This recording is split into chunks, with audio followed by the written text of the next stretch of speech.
साथियों नमस्कार, राम राम, सत श्री अकाल, आदाब।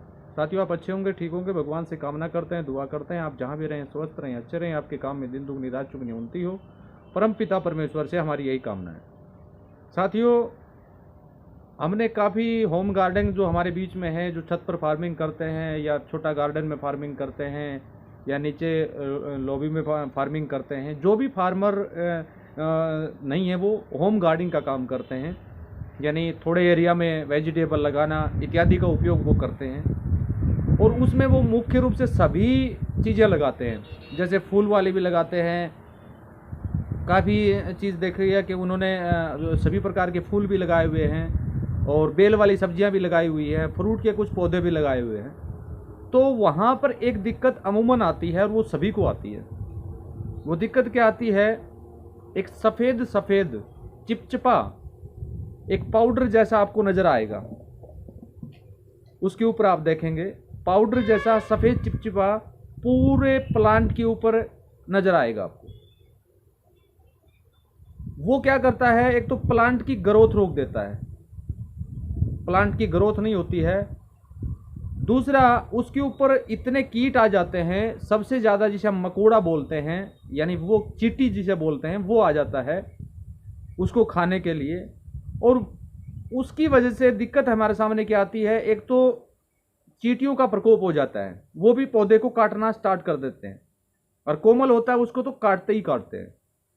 अब ये एक तरह का एक सफ़ेद पदार्थ आपने देखा होगा, मैं उसका स्नैप भी इस पर लगा दूंगा जिससे आप इसको आसानी से समझ भी पाएंगे कि चीज़ क्या होती है। इसे बोलते हैं मीली बग।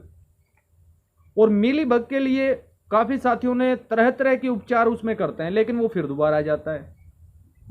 अब मीली बग के लिए कोई फिटकड़ी का उपयोग करता है, कोई शैम्पू का उपयोग करता है, कोई अन्य कोई दालचीनी का इत्यादि का उपयोग करते हैं, जो पहले हम करते आए हैं, लेकिन उसमें हमें बेनिफिट नहीं मिल पाया। अब हमने इसका उपयोग जो है मीली बग के लिए नया तरल वेस्डी कंपोजर और कोई भी जैविक कीटनाशक आपने बना रखा हो, चाहे वो 10 परनी हो, चाहे वो नीम की निमोली का हो, चाहे नीम ऑयल हो, उसका उपयोग और एनहेंसर का उपयोग, तीनों उत्पादों का उपयोग हमने उसमें करवाया। आपको विश्वास नहीं होगा, 2 छिड़काव साथियों ने किए हैं और 2 छिड़काव के बाद मीली बग खत्म हो गया। हम पहले क्या करते थे मीली बग को खत्म करने के लिए? या तो उस पौधे को जड़ से उखाड़ के फेंक दो। अब खेत में तो काफ़ी लंबी क्रॉप्स होती है, तो आसानी से उसको उखाड़ के फेंक देंगे, कोई दिक्कत नहीं है। 2 पौधे चले जाएंगे, 3 चले जाएंगे, क्योंकि वो एक तरह का, जैसे आपके कपड़े को लग गया, दूसरे पौधे में आप पानी लगा रहे हैं या फोलियर स्प्रे कर रहे हैं, वो वहाँ पर चला गया, वो उस पौधे को स्टार्ट हो जाएगा। लेकिन जो होम गार्डनर हमारे हैं, उनके फूल का कोई अच्छा फूल का पौधा है, वो 2 ही पौधे उनके पास है, और उनमें ये समस्या आ जाती है। ये समस्या है तो वो क्या करे? पौधे को उखाड़ के फेंकना तो उचित नहीं है। तो उसका समाधान क्या किया जाए, वो मैं आपको इस वीडियो के माध्यम से बताने का प्रयास करूंगा कि एनहेंसर की बोतल, जिसके बारे में अमूमन ट्रेस गार्डनिंग वाले साथी जानते हैं, जिनके वीडियो मैंने ऑलरेडी अपलोड इस पर किए हुए थे एनहेंसर के बारे में, तरल वेस्डी कंपोजर जो नया वेस्डी कंपोजर हमारे बीच में है, और एक कोई भी जैविक कीटनाशक जो अमूमन हर घर में मिलता ही मिलता है। आपको करना क्या है? 15 लीटर का स्प्रे का पंप आपको लेना है। 15 लीटर के स्प्रे के पंप में आपको 6 से 7 लीटर एनहेंसर का घोल आपको डालना है। 2 लीटर उसके अंदर पानी मिलाना है, 9 लीटर। और जो भी कीटनाशक, जैविक कीटनाशक आपने मिला रखा है, वो 500 ml वो डालना है। और बाकी उसके अंदर तरल वेस्डी कंपोजर 15 से 20 दिन का हो, वो उसके अंदर आपको डाल देना है और उसका छिड़काव आपको करवा देना है। पूरा पौधे को आप नहला दीजिए। पहली बात तो वो एक छिड़काव में ही खत्म हो जाएगा।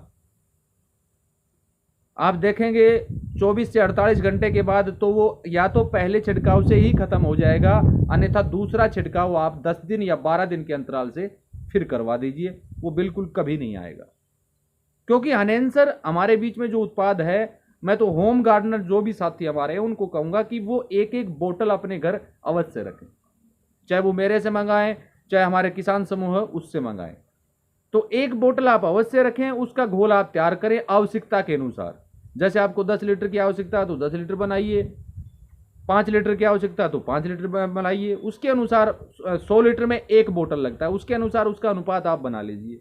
अब काफ़ी साथियों के ये सवाल भी हमारे सामने आएंगे कि जी हम 15 लीटर का जो है वो फोलियर स्प्रे में हम पंप की आवश्यकता नहीं होती है, हम 1 लीटर 2 लीटर में इसका उपयोग करना चाहें तो कैसे करें। मात्रा आपको उसके अनुसार ही निर्धारित कर लेनी है।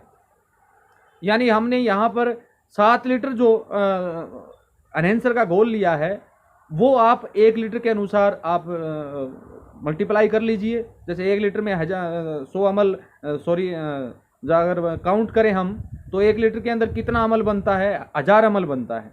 तो 1000 ml के अनुसार आप इसको डिवाइड कर लीजिए। उसमें फिर हमने 500 ml कीटनाशक बताया, वो 50 ml आप डाल लीजिए। बाकी जो उसमें बताया उतना ml आप वेस्ट डिकम्पोजर का तरल घोल आप ले लीजिए और उसको पूर्ण रूप से पौधे को आप नहला दीजिए। और 24 से 48 घंटे के बाद आप देखेंगे या तो वो चला जाएगा, नहीं तो कुछ समय के बाद चला जाएगा। फिर भी अगर कहीं कहीं और आपको नजर आता है तो आप दोबारा से उस छिड़काव का रिपीट दोबारा आप करवा दीजिए, इससे आपको बहुत शानदार रिजल्ट मिलेगा। केवल टू केवल ये आपका ये जो हमारा सफ़ेद जो जैसा पाउडर जैसा बनता है, ये केवल यही ख़त्म नहीं होगा, उससे आपके पौधे की ग्रोथ जो रुकी हुई है वो ग्रोथ भी स्टार्ट होगी और उसके अंदर फ्लावरिंग भी अच्छा आएगा और उसके अंदर फ्रूट की साइज भी आपको अच्छी मिलेगी, चाहे किसी में भी आप यूज़ करें। फुलवारी में अगर यूज़ करते हैं तो बहुत ही ज़्यादा फूल लगेंगे और बहुत ही शानदार परिणाम आपको उससे आपको मिलेंगे। तो मिलीबग के ऊपर आपने काफ़ी वीडियो देखे होंगे, बहुत वीडियो आपने सर्च भी किए होंगे, लेकिन ये एक हमारा प्रैक्टिकली किया हुआ एक अभी हाल ही का 20 दिन पहले का ही ये एक उदाहरण हम आपके सामने पेश करने जा रहे हैं। हमारे एक साथी ने किया था और उन्होंने कहा कि सर वास्तव में मैं तो इतना परेशान हो गया था, ये मिलीबग का कोई इलाज ही नहीं हो रहा था। और जब से एनहेंसर और OWDC और एक कोई भी कीटनाशक कोई भी हो जो भी आपने आसानी से बना रखा हो वो इसमें आपको यूज़ करना है और ये बिल्कुल ख़त्म होने का काम करेगा। तो साथियों अगले विषय में हम किसी अन्य विषय को लेकर आप लोगों के बीच में फिर हाजिर होंगे, तब तक के लिए नमस्कार। और जिन साथियों को एनहेंसर या तरल वेस्ट डिकम्पोजर की आवश्यकता हो वो वीडियो पर दिए गए व्हाट्सएप नंबर पर मैसेज करके मंगा सकते हैं। धन्यवाद, नमस्कार, जय हिंद, जय भारत।